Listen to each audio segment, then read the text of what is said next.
So,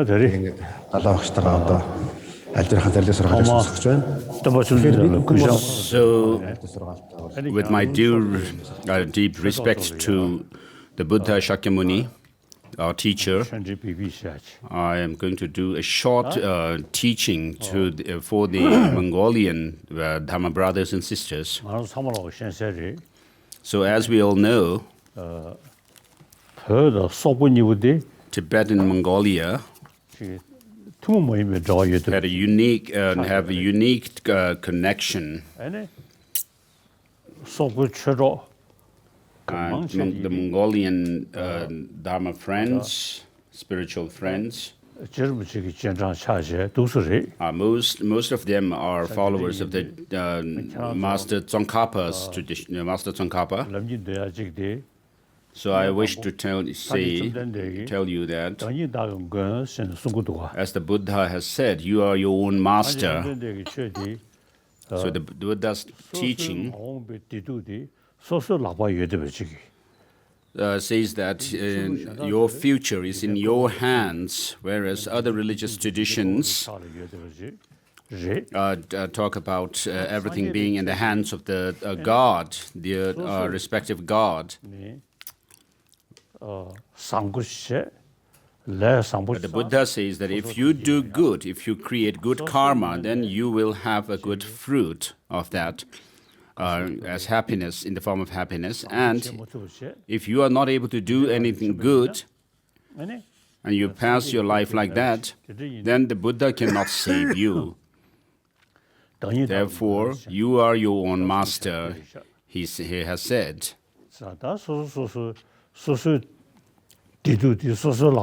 So since your happiness or suffering are in your hands,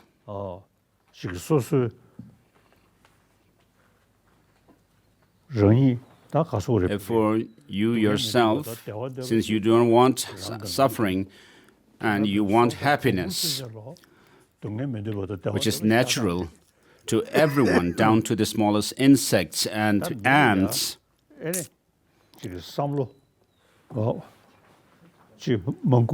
human beings have this mind with which we are able to understand different things.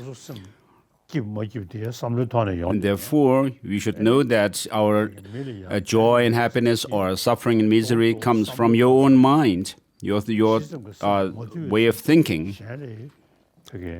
But if you are unable to tame your mind, you have an unruly mind, then you suffer, and you also create suffering for others, and you also harm others. And therefore,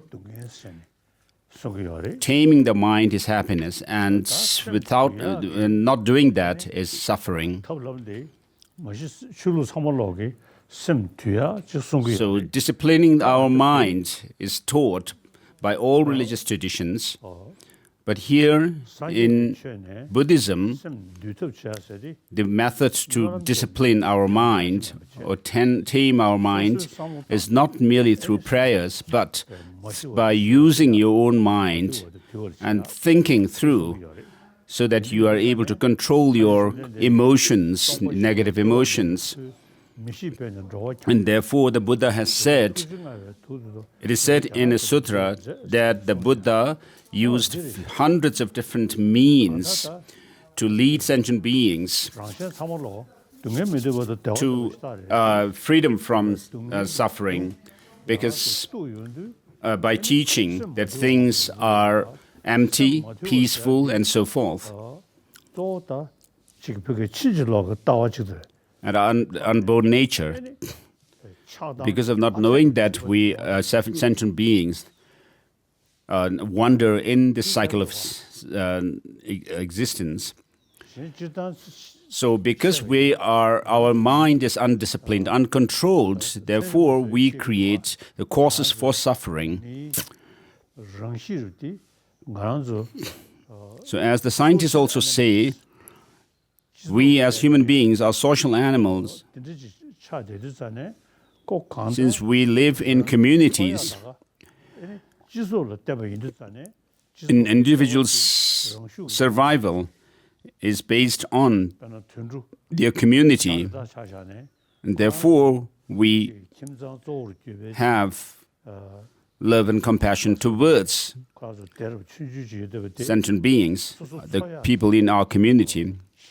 It is the same with animals that live in communities, in herds. So the scientists also say that because these animals survive, they are dependent on for their survival on their group. Therefore, they are kept together by love and affection. So that is, since this is the case with, though this is the case with our with us as human beings, but as we grow up and become older, we forget this dependence on others, and therefore we do things in order to win, have victory over others and defeat others. And therefore, what we need is a good heart, a warm-heartedness. So since we are dependent on our communities, our groups, right from the beginning of our life, we were born from our mothers, and we were nurtured by our mother with great care and love and affection. So we started our life in this way. But as we grow up and become older,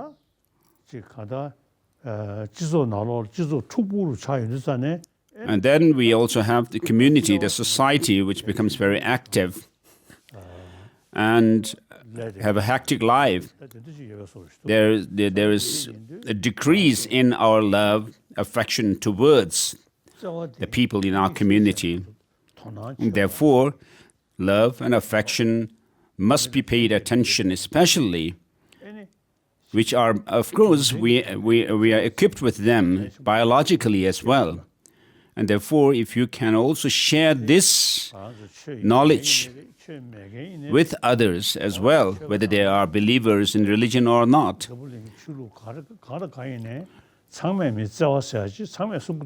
And amongst the religious believers also, all religions teach, of course, that of love and affection.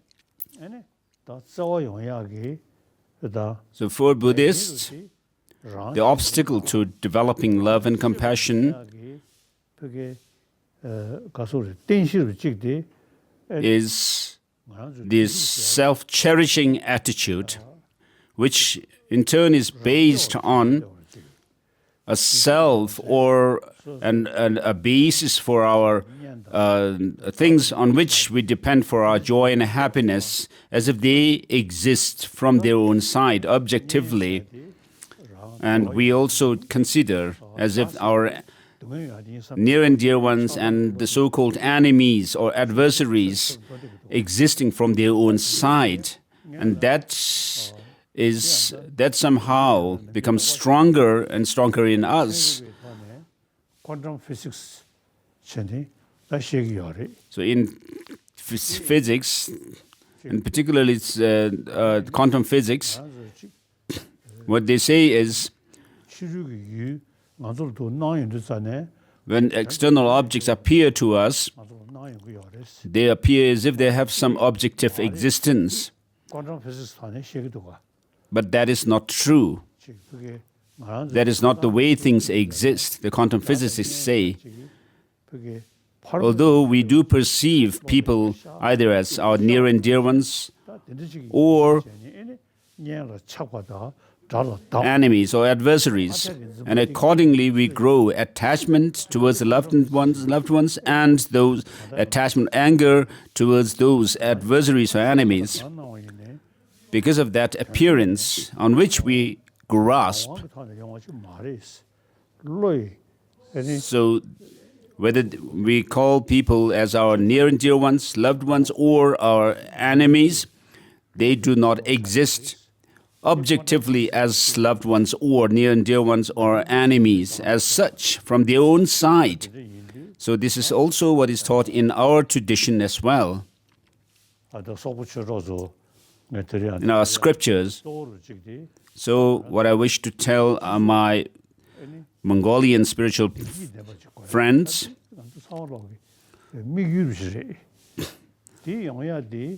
is that we want to create happiness and joy for ourselves and our communities. For that, if you are able to develop a peaceful mind, it'll happen. So, whether you Mongolians are, whether you are believers or not, of course, most of you are Buddhists, and particularly followers of the Geluk tradition. So, as I said before, you are followers of Rinpoche, Tsongkhapa. So, Rinpoche was an Amdo from Amdo.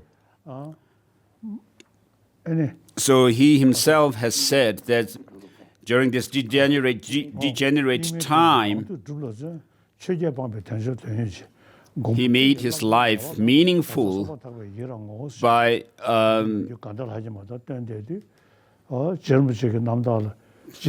engaging.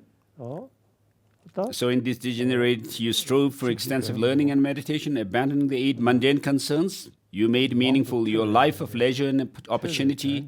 O Lord Protector, we sincerely rejoice in your stupendous deeds.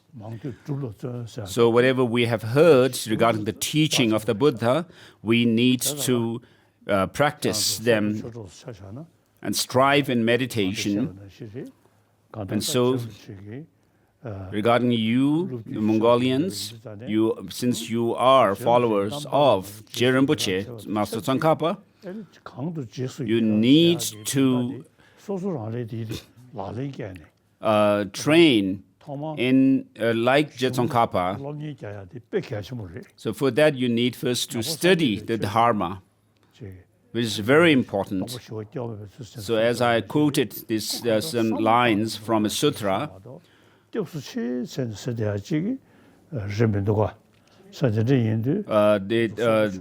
Buddha led sentient beings by teaching that things are empty, peaceful, unborn. Because of not knowing it, the sentient beings wonder. And so, as Rinpoche himself has, as the prayer for the flourishing of Master Tsongkhapa's teaching says, so we should engage in the study of the teaching. So when I was in Mongolia, I did advise you that you should not only do prayers and rituals, but you should actually study the Dharma, Gandantegchenlin. So the chief monastery of Mongolia, Gandantegchenlin. So though you have this tradition of offering reciting the prayer very loudly while making mandala offerings, but it's important to pursue the study of the Dharma.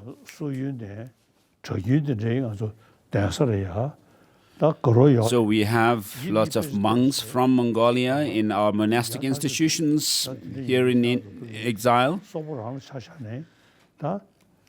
So in Mongolia also, it is very important for you to in the monasteries to have the study of the Indian classic texts. So when the monks from the monastic institutions that are in India, our monastic institutions,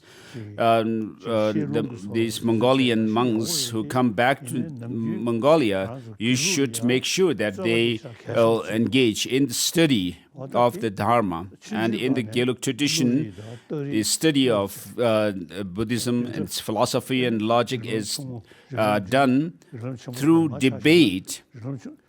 So since our childhood, in our tradition in Tibet, we study, from our child beginning with our study of the collected topics, then the study of mind and awareness, and then also the study of logic. And these are very helpful to keep your mind alert. So, for example, we saw the Khyentse Lama. He has a big head, but you should use that big head or the large size head to pursue the study of Buddhism through debate and logic, be able to differentiate between the provisional or interpretable and the definitive meanings of the teaching of the Buddha. Whether the teachings can be taken literally or not, you should study about that. So we in exile have emphasized this tradition, which comes from the Nalanda tradition, whereas in the Pali tradition, there was no such emphasis on study of logic. But in the Nalanda tradition, the study of logic is greatly emphasized, and therefore in Tibet, beginning with Chaba Chögyal Sengye, who started this debate in Tibet, where we use formal syllogisms as well as reductio ad absurdum, or consequential logic, which was started by Chaba Chögyal Sengye in Tibet. So in the past, there used to be many Mongolian scholars in our monastic institutions back in Tibet, especially in the three monastic seats of learning, Sera, Gaden, and Drepung. And there were many Mongolians, great scholars from Mongolia. So, for example, one of them was my debate assistant, Ngudrup Tsogny. So just as the past generation of Mongolians studied the philosophy, you should remember that they have left such a legacy.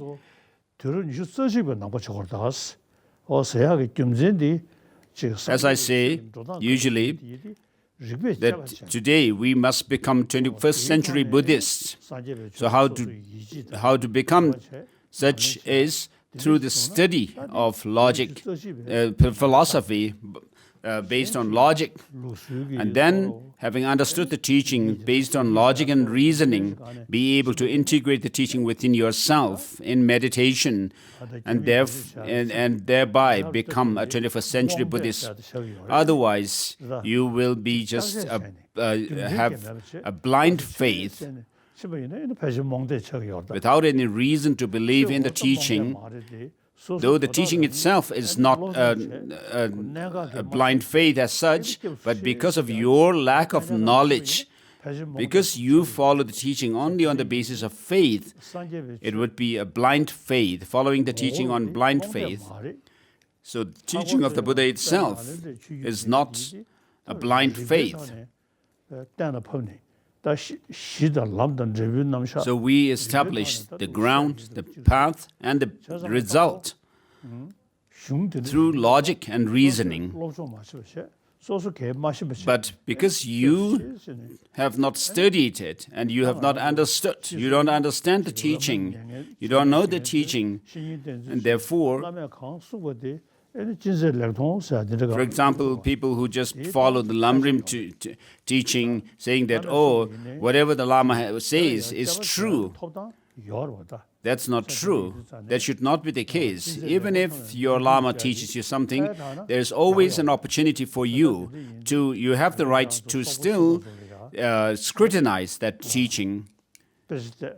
Because there could be some things that the Lama teaches which are not in accord with the teaching itself, on logic and so forth.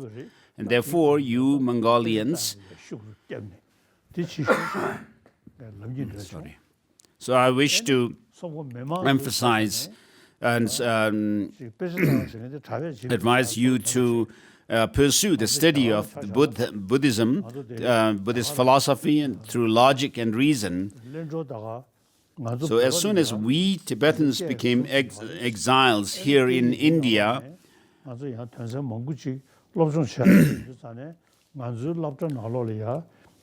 in our schools, secular schools, Pandit Nehru, we requested that our children need separate schools to teach our own language, our own tradition, culture, and so forth. And therefore, we have also appointed religious or spiritual teachers in these schools as well. Although some of these teachers may not be well qualified. And then later, I also appealed to the different schools, Tibetan schools here in India, to have as part of the curriculum to teach debate to the students.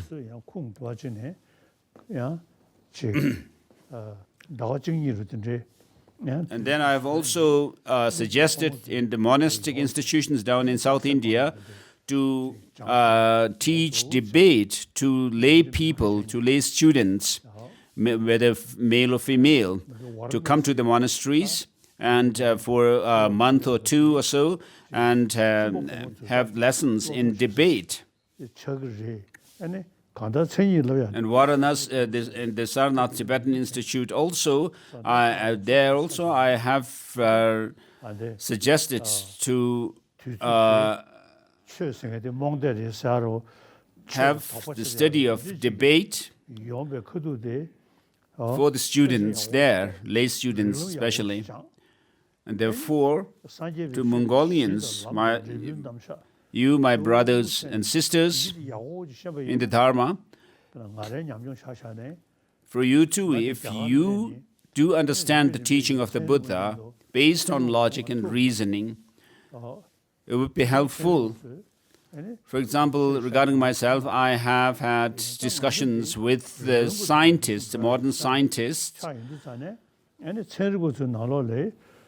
So, of course, usually, most of the scientists don't pay attention to religion as such. But since we began our dialogues and discussions with modern scientists, they also started paying attention to our spiritual tradition.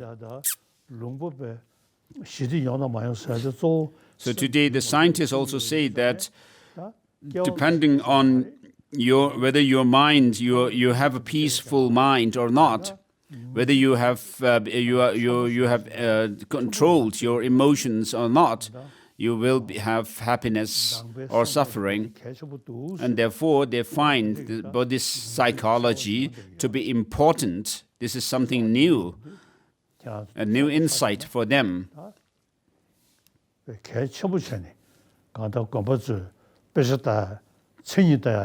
So there's a newfound interest from the scientists' side to learn from Buddhist psychology. And so I wish to tell you, my Mongolian Dharma brothers and sisters, to pursue the study of Dharma through logic and debate, starting with the monasteries first,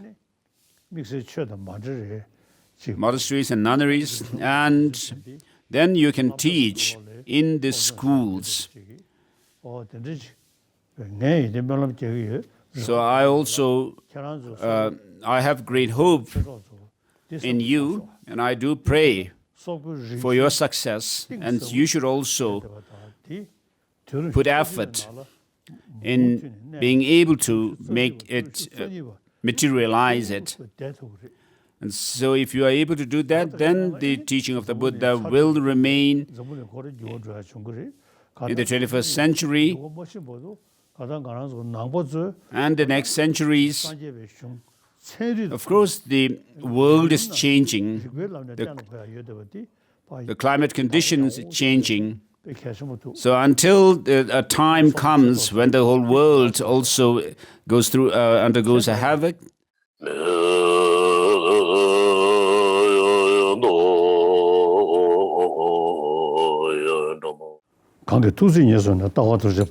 I prostrate to the Gautama who, moved by his compassion, taught the holy Dharma to rid us of all distorted views. Saka Dawa,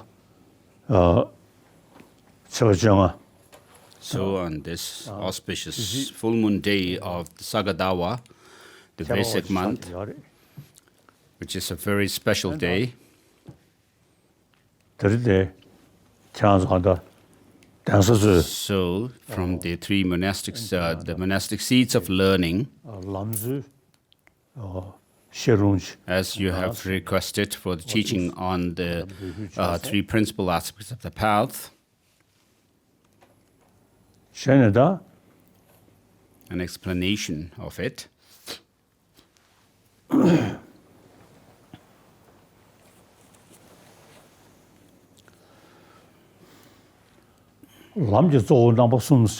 So the three principal aspects of the path is the essence of the stages of the path to enlightenment.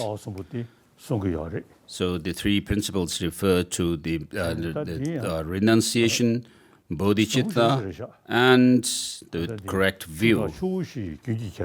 The seventh verse, it says they are being swept away constantly by four powerful rivers. They are bound tightly with fetters of karma, most difficult to escape. And in the verse number down to the verse number 8, they are trapped inside the iron mesh of self-grasping. They are enveloped from everywhere by thick mist of ignorance. They take rebirth. They take birth within the cyclic existence that has no end, where they are endlessly tormented by the sufferings, three sufferings. By reflecting on all my mothers who suffer such conditions, please generate the supreme awakening mind. So instead of saying all my mothers, you can say, by reflecting on the suffering condition of myself, I generate the supreme, the thought of renunciation.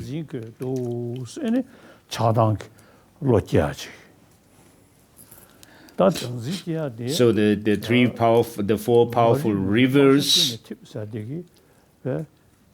sweep, the sentient beings are swept away by them, and then they are tightly bound by the fetters of karma, most difficult to escape, which in turn happens because of this trap of the iron mesh of self-grasping.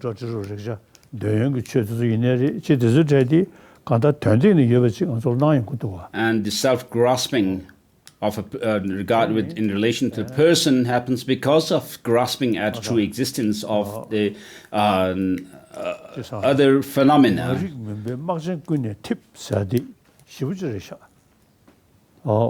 So we are enveloped or enshrouded within this thick mist, dense mist of ignorance, which is true grasping at true existence. When this is very strong in us, whatever appears to us, like I said, with regard to quantum physics, what quantum physicists say, things appear as if they have some objective existence from their own side. And therefore, enshrouded by this thick mist of ignorance from everywhere, what we need to do now is, to counter this, is first to prove that things have no true existence. And so, for that reason, the Buddha first taught the teaching on the Four Noble Truths, and then the teaching on the perfection of wisdoms. And particularly in the Heart Sutra, there is mention of the fourfold emptiness. Form is empty, emptiness is form, and so forth. And so Master Nagarjuna was the one who explained this very thoroughly. As Rinpoche has said in his praise to the Buddha for teaching dependent origination,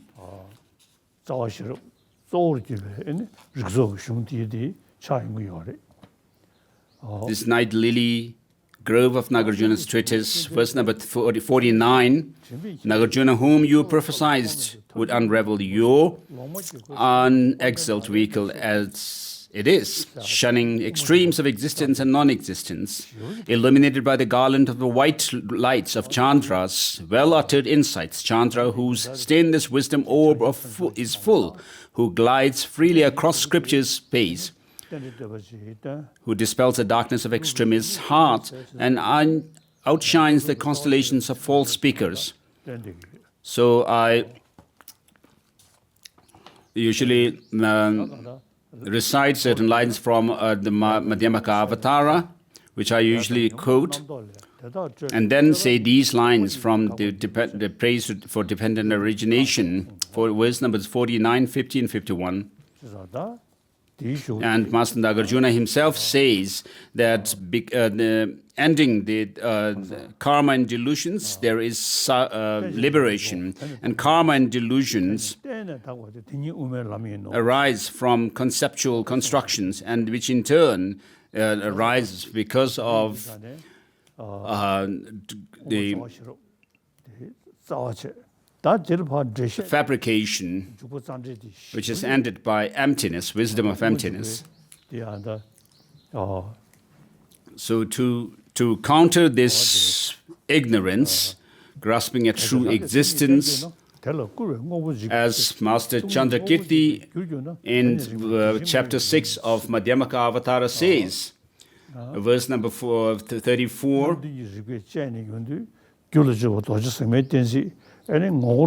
which says, if the intrinsic characteristics of things were to arise dependently, things would come to be destroyed by denying it. Emptiness would then be a cause for the destruction of things, but this is illogical, so no real entities exist. So, of course, there are other reasonings to prove that things are empty of any intrinsic existence, such as the diamond slaver reasoning and so forth. But all of them are dependent or hinge, all these different reasonings hinge on the understanding of dependent origination of things. And therefore, that Madhyamaka Avatara next in verse number 35 says, thus, when such phenomena are analyzed, nothing is found as their nature apart from suchness. So the conventional truth of the everyday world should not be subjected to thorough analysis. So what this shows is that things are dependently designated. And Master Chandrakirti later on, towards the end of this text, says that the masters like Vasubandhu and so forth have abandoned this tradition of Master Nagarjuna. So terrified by the blinding color of the utterly vast ocean of Nagarjuna's wisdom, some have shunned and kept their distance from this most wonderful tradition. Verse number 54 of chapter, the final chapter. So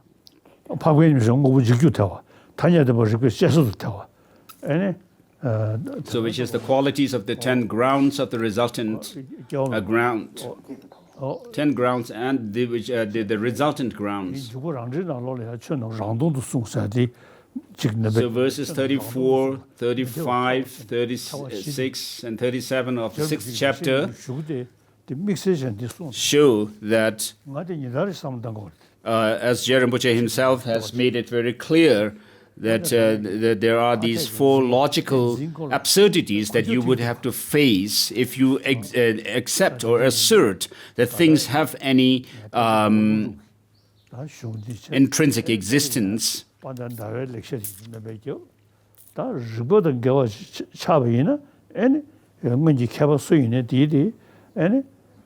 아주 인식에서 막선데 sorry sincerely. So the four reductio ad absurdum stated in the Madhyamaka Avatara from verse number 34 to 38 are that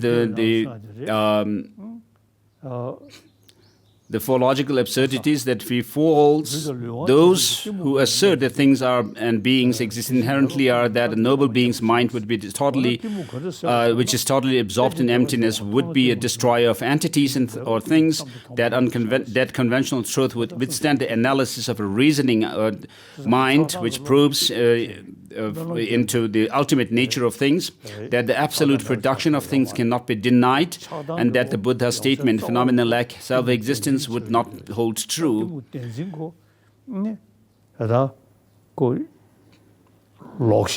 So this ignorance which holds on to or grasps at some true existence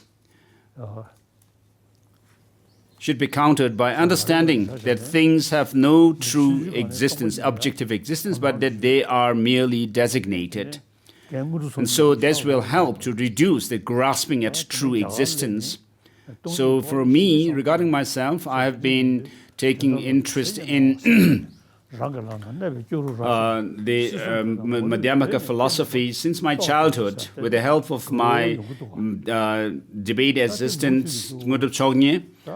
And even after coming to exile, I've been reflecting on this Madhyamaka philosophical understanding of how things are merely designated. And in the verse number, in chapter 6, towards the end, it says,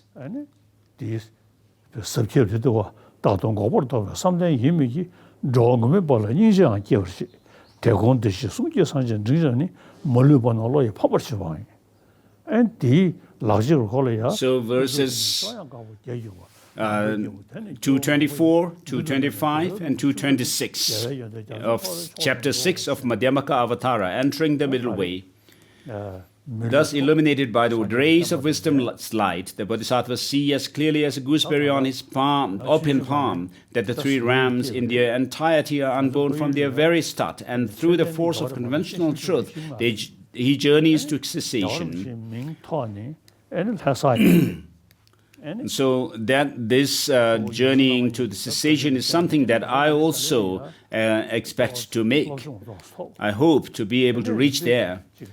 And though this mind may rest continuously in cessation, he also generates compassion for beings bereft of protection.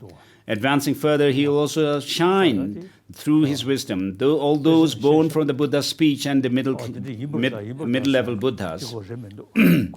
So regarding myself also, since my childhood, I have studied the Dharma, and having studied them, I have also reflected on what I have studied. And so this doesn't happen merely through faith, but through study and understanding the teaching.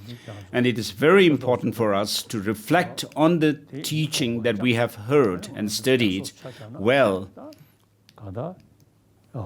And therefore, verse number 226, at the end of chapter 6 says, and like a swan, king of swans, soaring ahead of our accomplished swans, with white wings of conventional and ultimate truth spread wide, propelled by the powerful winds of virtue, the Bodhisattva would cruise to the excellent far shore, the oceanic qualities of conquerors. So, in order to be able to do these practices, we need to engage in study of the Dharma thoroughly, and therefore the monastic institutions in South India are the main centers of learning the philosophy of Buddhism. And so, if you are able to sincerely pursue your study, reflection, and meditation, that would be a service to the teaching of the Master Tsongkhapa as well.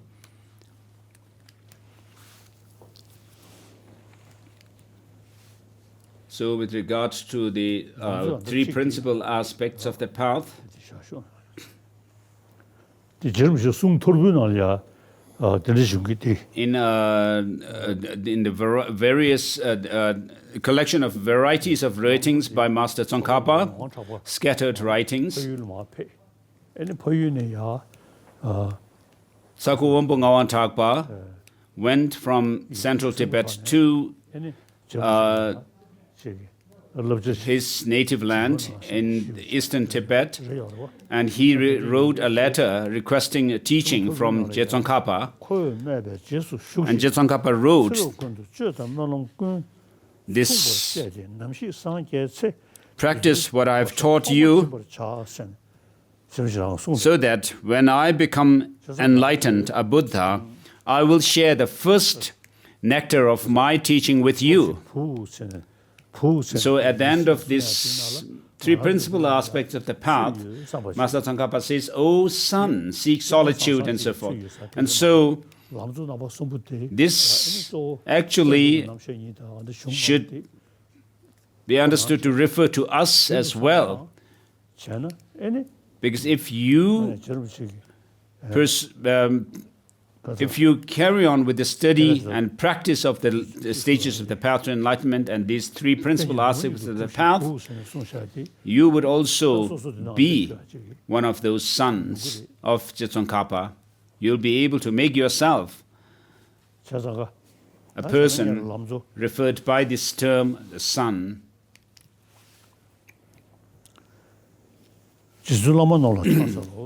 So homage to the most venerable teachers.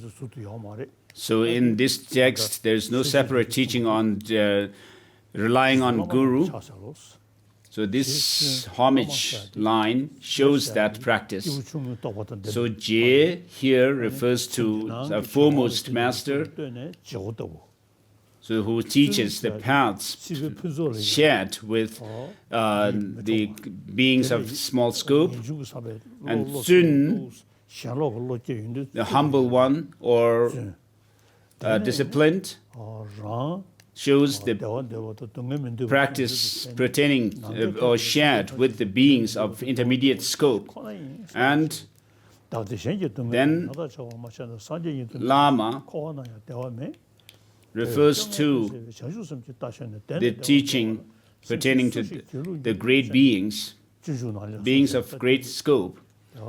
So these three words, so here this refers to those the teachings not only for those who don't only think of themselves alone, their freedom alone, but thinking of the other sentient beings as vast as the expanse of space. And so these three words refer to or signify the three capacities, beings of three teachings pertaining to beings of three capacities. And then the first verse, I shall explain here to the best of my ability the essential points of all scriptures of the conqueror, the path acclaimed by all excellent bodhisattvas, the gateway for the fortunate ones aspiring for liberation. So I shall explain to the best of my ability is an expression of humility on the part of Master Tsongkhapa. He's saying that he will teach in a concise manner the teaching of the Buddha. And then the second verse. So the second verse shows the reason for developing the thought to be free from the determination to be free from samsara or renunciation. And the third verse shows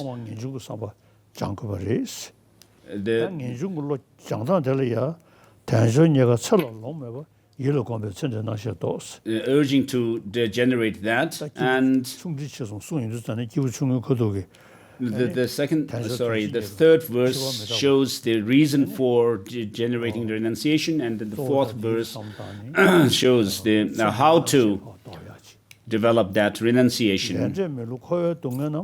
by cultivating in mind that this human life is so hard to find, yet has no time to spare, preoccupations with this life will cease. By contemplating repeatedly the truth of karma and samsaric suffering, preoccupations with next life will come to cease. So since you have attained this kind of higher rebirth now, which comes through the practice of the 10 virtuous practices, or avoiding the 10 non-virtuous actions. And then on top of that, you have the precepts of the novice monks and nuns, and then the fully ordained monks and nuns. So as you are habituated in this way, when not even an instant of admiration arises for the prosperities of cyclic existence, and when the thought aspiring for liberation arises day and night, at this point true renunciation has arisen. So mainly, when you are able to understand the faults of our afflictive mental afflictions,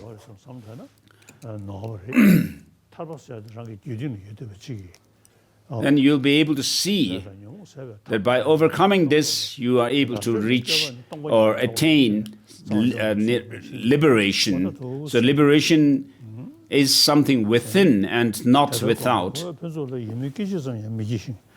So as you habituate in this way, and when even an instant of admiration arises, not even an instant of admiration arises for prosperity of cycling, and so forth. Verse number 6. So merely having renunciation does not become a cause for the omniscient state, the all-knowing state of Buddhahood. But with the help of this renunciation, if you practice the 3 trainings of morality, concentration, and wisdom, you can reach the arhatship, but not Buddhahood necessarily. And so you should not be satisfied with this path alone, but you should therefore generate or cultivate bodhicitta. How to do that?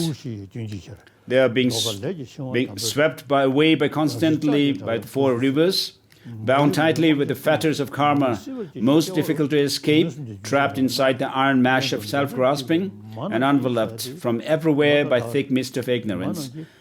They take birth within cyclic existence that has no end, where they are endlessly tormented by the 3 sufferings. By reflecting on all your mothers who suffer such conditions, please generate the supreme awakening. So I use these lines for developing renunciation. So by reflecting on my own such a suffering condition, may I generate that of the thought of renunciation. So because we create karma through grasping at true existence and things, we suffer in samsara.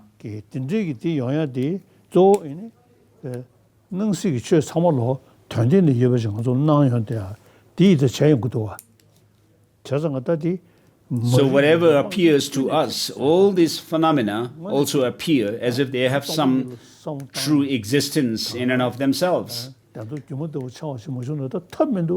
Therefore, you feel that it is imperative that I must develop this wisdom, realizing the lack of true existence in things, to overcome this grasping at true existence, this mental affliction.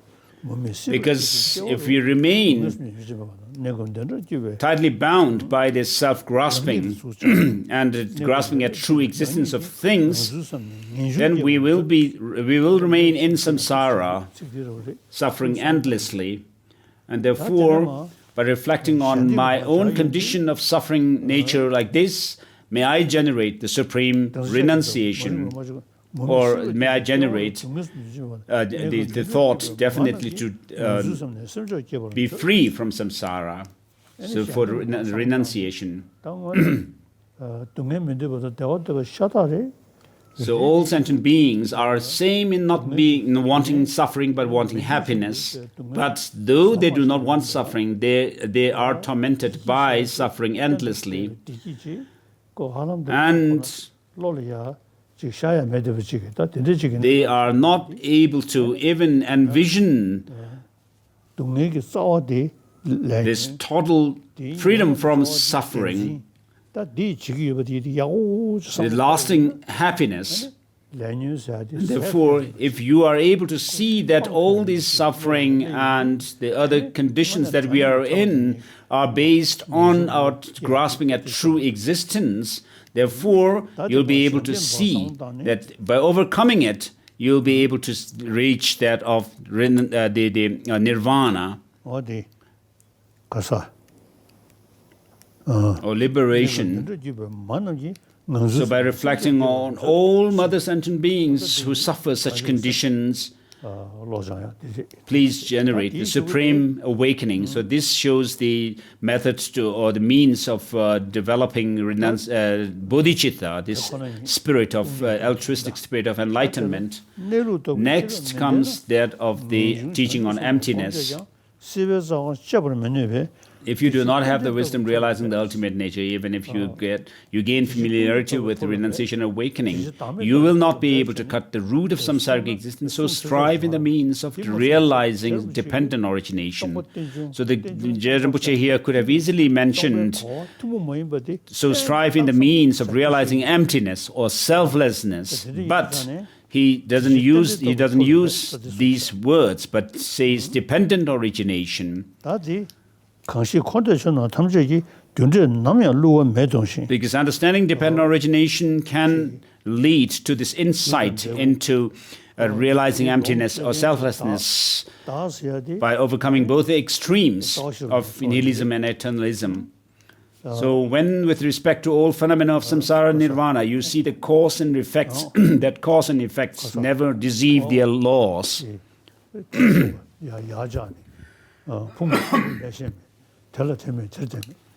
So in the 22nd chapter of Mula Madhyamaka Karika by Master Nagarjuna, there's fundamental verses of the middle way. The Tathagata is neither as one nor distinct from the aggregates. The Tathagata is not, and so forth. So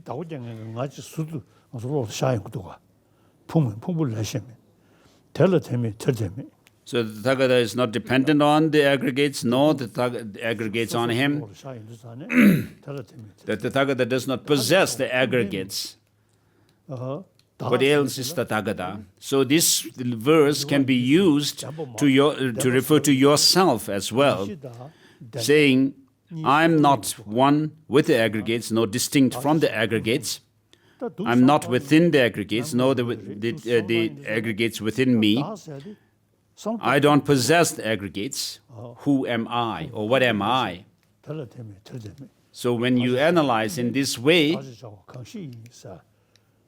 you'll not be able to pinpoint anything as being me or I. So I use this verse from Mula Madhyamaka Karika in my daily meditation on emptiness, along with the lines from Master Nagarjuna's text and the Master Shantakirti's text. So, though you don't find yourself when you probe into your identity, though you don't find yourself within your aggregates or separate from the aggregates, not as one with aggregates and so forth, but you still function. Though you will not be able to find yourself within the body, the parts of the body, fingers or hands, and so forth. If you dissect yourself, your body, into its different components, you'll not find anything as yourself, nor within your mind.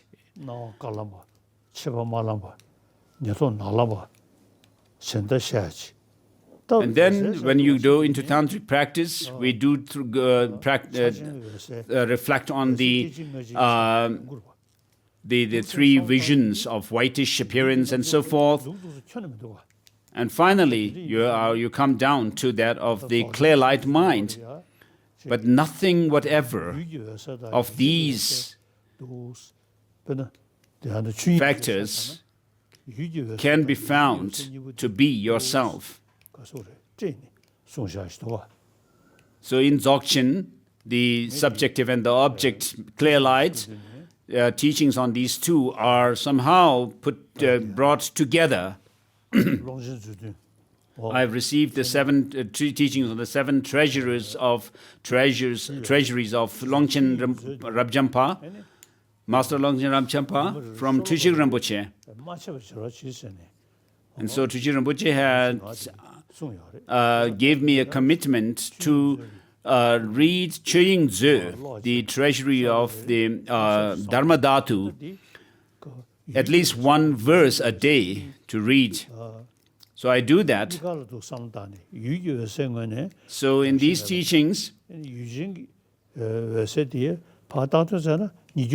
both emptiness, nature of the thing, and also the clear light nature of mind are taught together. So I do reflect on them daily. So,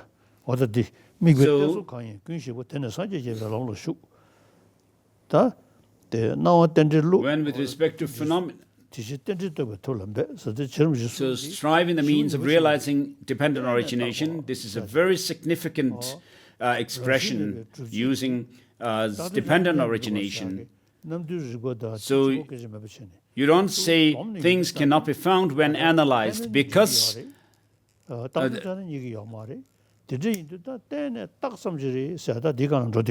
things are empty because they cannot be found when analyzed for their identity. But the final reason that you give is because they are dependently originated. And therefore, Master Chöngyal Lama Rinpoche says, Jungshin chikden sunyan den, den jung sadigi, da chikdiri, tishi dede doba tolambe.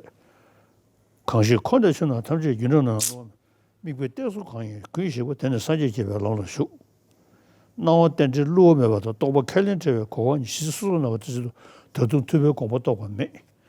Namshi rensha me ba chikzidu, kada, padoos, 남두고 지고도 지금 남게 지고 사람들 봐서 자윤도 튀는 이해면 되어 지금 아니 팬은 지기야래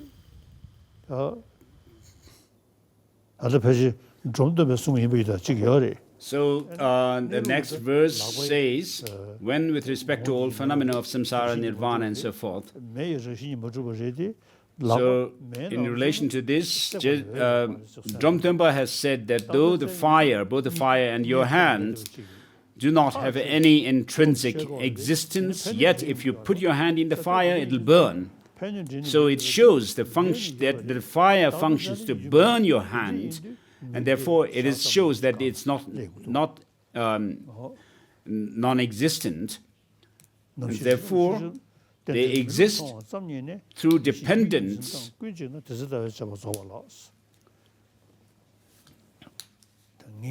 So here, the focus of objectification refers to the object that is apprehended by true grasping at true existence, this ignorance. And then as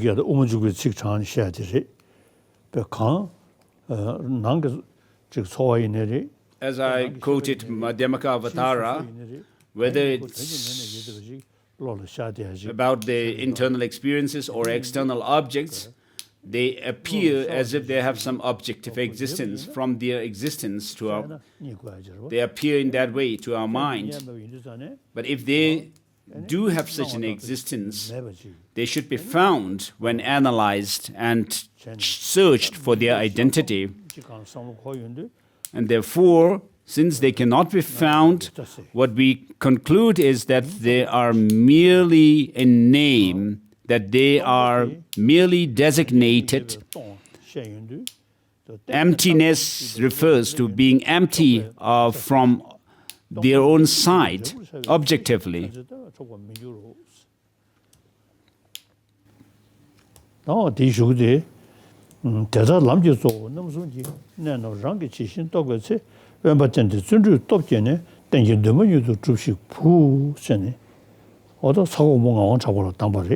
So we conclude with the final verse.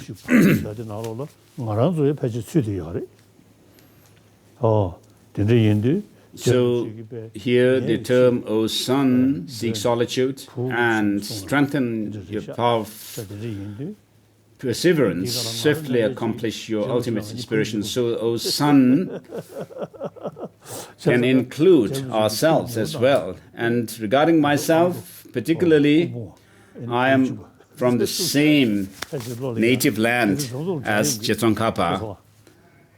I also was born nearby Kumbum. Rinpoche was from Kumbum. So I feel that not only I'm a follower of the Master Tsongkhapa, but I'm also from the same hometown. So this advice was given by the monk Loseling to Ngawang Tragpa, a leading person of Tsoko.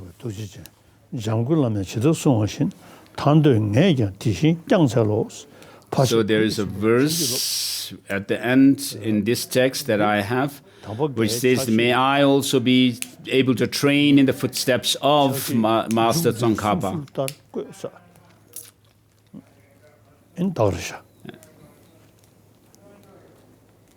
So as there is a tradition, I write this, whoever wrote that colophon. So with this, we are done with the teaching on the three principal aspects of the path. So as I had already said, it is very important for us to pursue the study of the teaching of Buddha. So since Master Shantarakshita established the teaching of the Nalanda tradition of Buddhism in Tibet, so he established a tradition that was followed in Nalanda. So before that,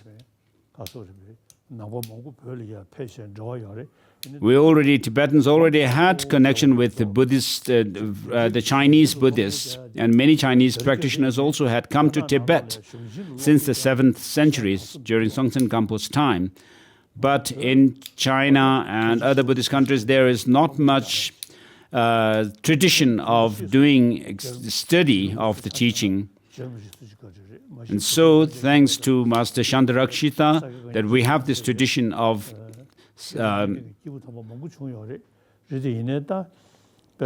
learning the teaching of the Buddha. And so, of course, there were other masters like Buddha, Tamje Khenpa, and so forth. But since the time of Tsongkhapa, so in the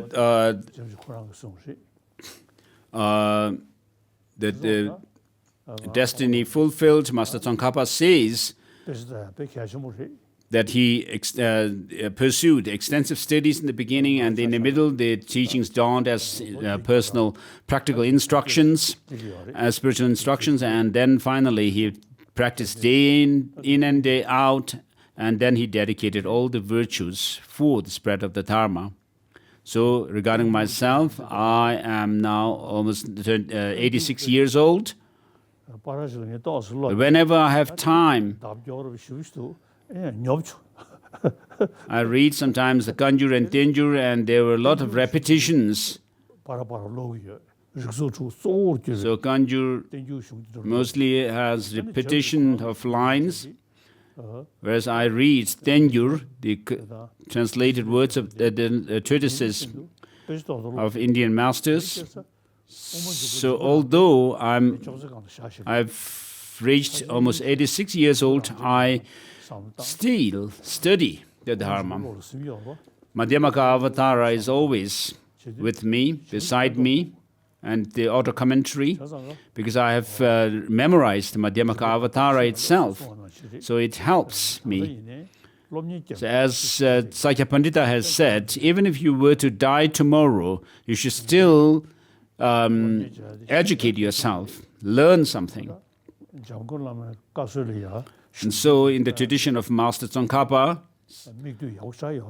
there is a very good practice of studying the text, scriptures. So all of you, I wish to request you or appeal to you to do your best to study the Dharma. So in order to commemorate the Buddha, the best thing we can do is learn what he has taught us, study. So whatever we have studied, we should follow it up with practice. As the Buddha himself said, examine my teaching just as a gold is tested by the goldsmith, by rubbing, cutting, and burning, rubbing, and cutting. Monks and nuns, monks and scholars should study and accept the teaching, not because of your faith or devotion. So the best way we should recall or remember the past masters, Buddha, Shakyamuni himself, and the 17 Nalanda masters and so forth, is to study their teachings.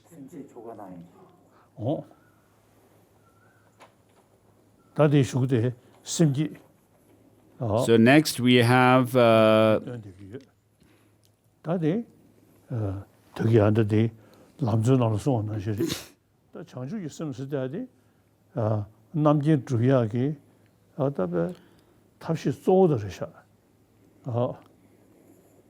then next I will do the Bodhichitta Ceremony. In order to reach Buddhahood, the omniscient state, the best method or means is Bodhichitta. In this verse of salutation, in the salutation verse of Madhyamaka Avatara, Chantakirti, Master Chantakirti,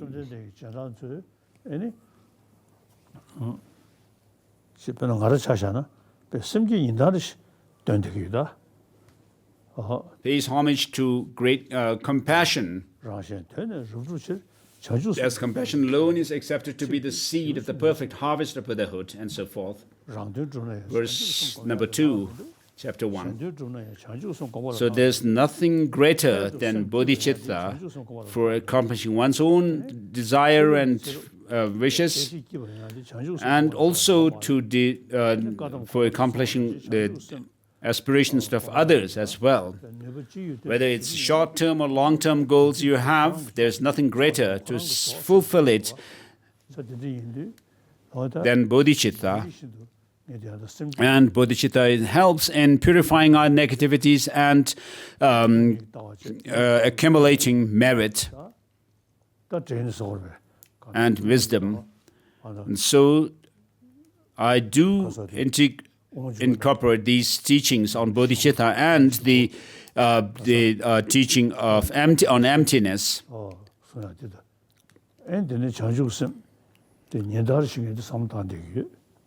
So I do reflect on bodhicitta, cultivate bodhicitta on daily basis, as well as the wisdom realizing emptiness on daily basis, using the reasons given by Master Chantakirti, using those 4 logical absurdities, and so forth. And then at the end of the 3rd chapter of Bodhisattva Charya Avatara, it says, I've called upon the protectors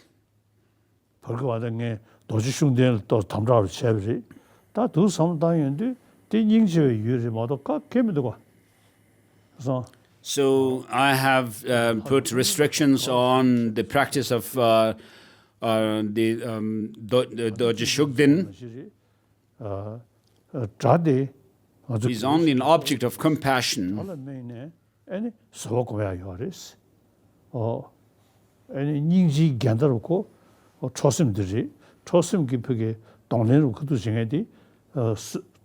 So what obstructs us to practice compassion is anger. And to counter anger, we should practice patience. And therefore, those who provoke anger in us give us the opportunity to practice patience. So they become precious for us in our practice of the Dharma. Instead of becoming angry, you feel compassion for them.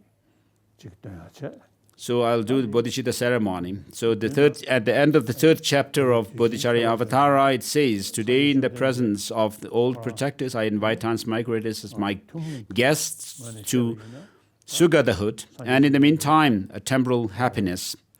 May gods, demigods, and others rejoice."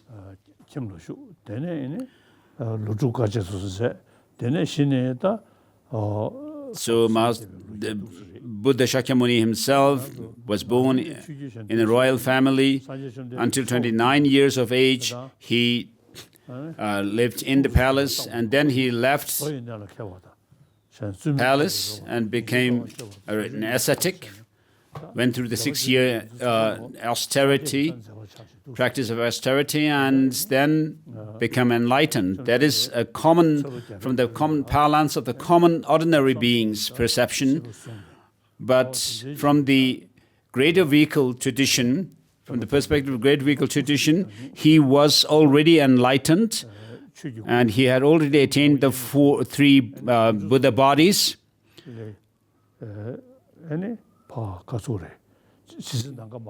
He attained the Dharmakaya, from which manifests the Sambhogakaya, which is qualified by the 5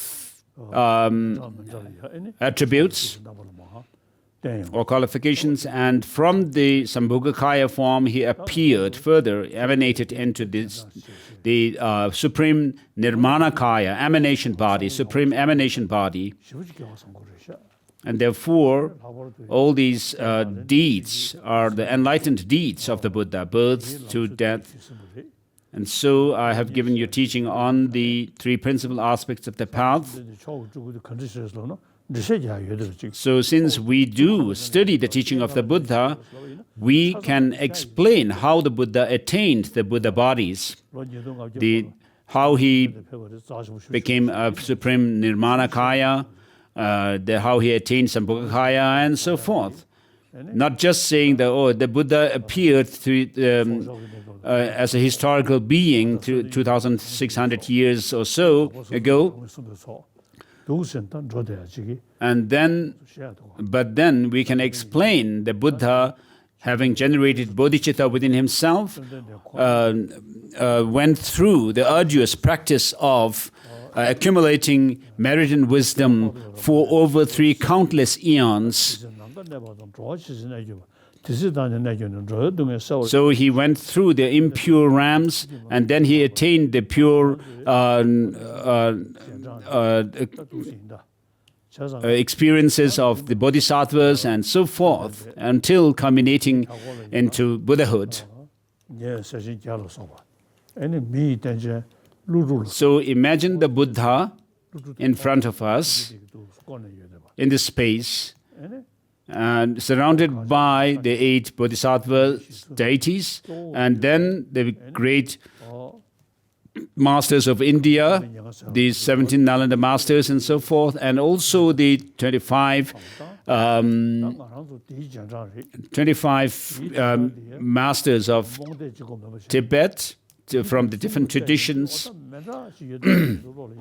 Nyingma, Kagyu, Sakya, Kadam, and Geluk. So since the teachings are really effective for us to transform our mind, we should understand that these masters, beginning with the Buddha himself, down to our own masters, have attained what they have attained, the three bodies, the qualities of body, speech, and mind, and so forth, through the practice of the Dharma. And therefore, we should also feel determined to praise them and to also train ourselves into their footsteps. As long as space remains, as long as sentient beings remain, may I too remain to dispel the miseries of transmigrators. Such a courage should be mustered by us. So the Buddha, surrounded by the 8 Bodhisattva deities, and also the Tibetan masters of the Kagyu-nyingma, Sajja, Geluk, and so forth, and also Rinpoche, surrounded by particularly those of the 8 pure disciples. So with this visualization, have the determination to train in their footsteps and generate bodhicitta for the benefit of all sentient beings. So let us say this verse of taking refuge and bodhicitta. I take refuge in the Buddha, Dharma, and Sangha until I reach enlightenment.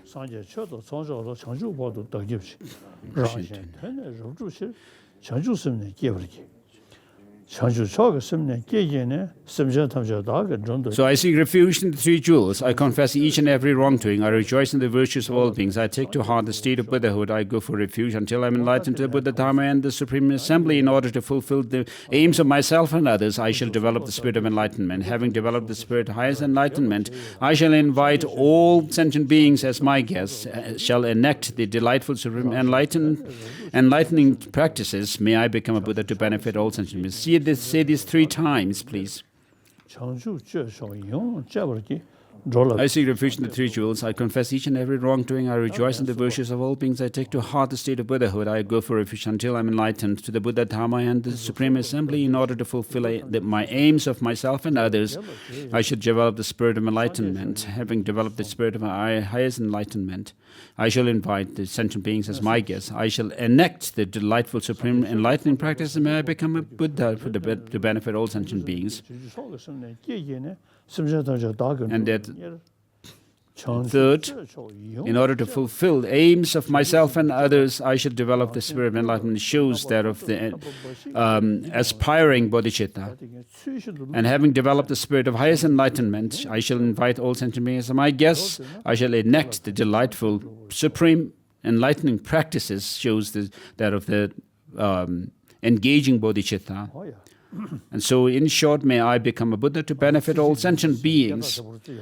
So, it is popularly said that we can become enlightened in one lifetime within this one human, on the basis of this human body in this life.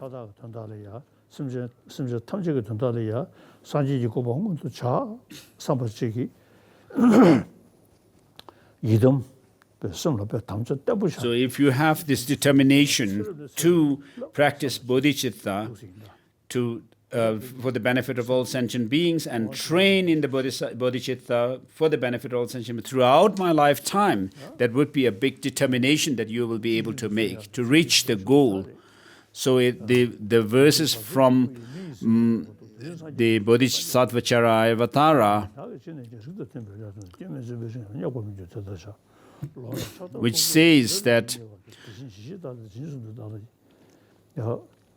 today my life has borne fruit. Having well obtained this human existence, I've been born into the Buddha family, and now am one of Buddha's children, and so forth. And then it says, just like a blind man discovering a jewel in a heap of trash, likewise, by some coincidence, I have found the enlightenment spirit. The spirit of enlightenment within me. So when you determine yourself that there's nothing else that I have to do except to benefit all to do things that are beneficial to all sentient beings. In order to benefit all sentient beings, 가서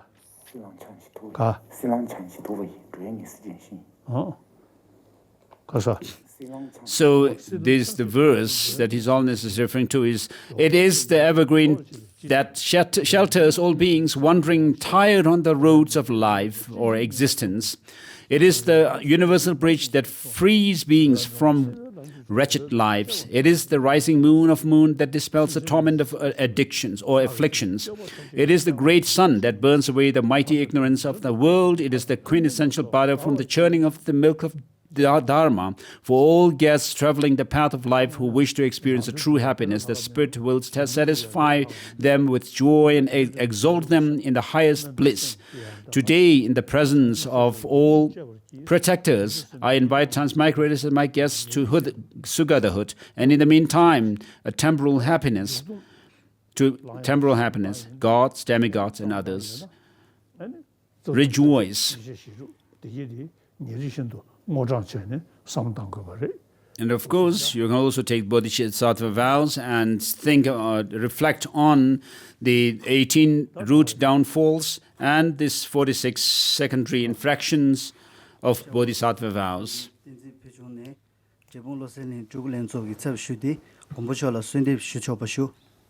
So I'm Tenzin Phuntsok, Shawol Kendril.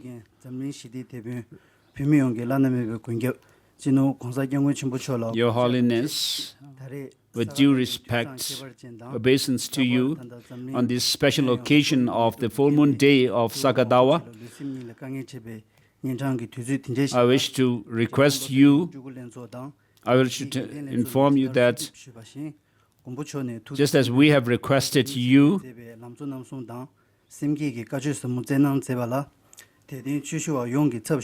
I, on behalf of everyone who have received your teaching today, would like to thank you for teaching on the three principal aspects of the path. And I wish to make my prayer to you to live a very long life and also continue to give us teachings, and also please take care of us throughout our lifetimes, even in the future. So, Loseling Tulku Association in the past made requests to Your Holiness for teachings, and you have consented to them in the past. And also, we wish to request you to continue to give us teachings, and may you please accept our invitation or request.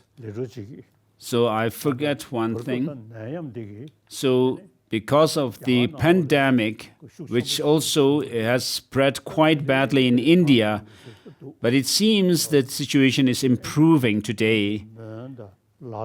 So from the Tawang areas and Ladakh and Sikkim areas, it seems there are some problems still existing in these places due to the pandemic. So in order for this pandemic to subside, to be pacified in time. So for that, as the prayer of Tara says, you are the liberator of beings from samsara and so forth. It would be helpful if you could recite the Tara mantra, Om Tare Tu Tare Ture Swaha. So I think there is some hope that we can pacify this pandemic. So please, if you could recite this 10-syllable mantra of Aryatara,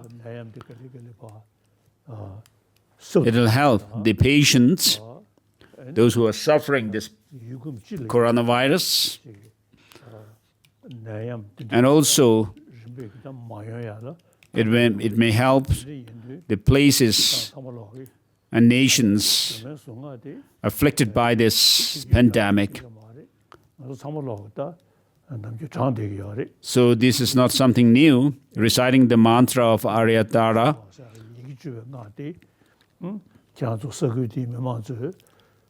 So I wish to tell the people in these different areas that I mentioned, and I also get requests from people for the pacification of this pandemic, and I've been telling them to recite the mantra of Aryatara. If it doesn't help, then you should sue Aryatara, because the prayers to her in this verse says, you liberate beings from diseases and sicknesses. So if she doesn't help in overcoming this disease, then we should sue her.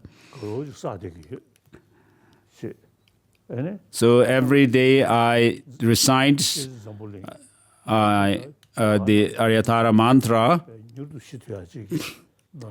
a few hundreds, and then one round of mala for myself, so that I may not catch this disease. And so I do this practice of reciting mantras for others as well as myself daily.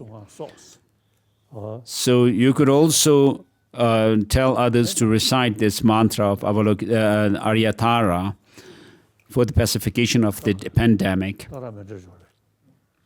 So next is mandala offering, Thanksgiving mandala offering.